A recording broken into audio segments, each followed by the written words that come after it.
এখন আমি তোমাদের সত্যজিৎ রায় জীবনী অবলম্বনে কিছু গল্প শোনাতে চলেছি।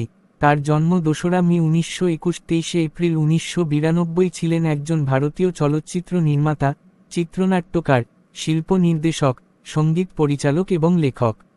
তাকে বিংশ শতাব্দীর অন্যতম শ্রেষ্ঠ চলচ্চিত্র নির্মাতাদের একজন হিসেবে গণ্য করা হয়। সত্যজিতের জন্ম কলকাতা শহরে সাহিত্য ও শিল্প সমাজে খ্যাতনামা রায় পরিবারে।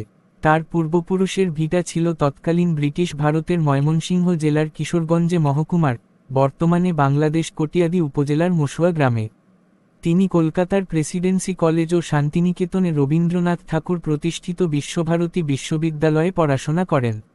সত্যজিতের কর্মজীবন একজন বাণিজ্যিক চিত্রকর হিসেবে শুরু হলেও প্রথমে কলকাতায় ফরাসি চলচ্চিত্র নির্মাতা জো রনোয়ারের সাথে সাক্ষাৎ ও পরে লন্ডন শহরে সফররত অবস্থায় ইতালীয় নব্য বাস্তবতাবাদী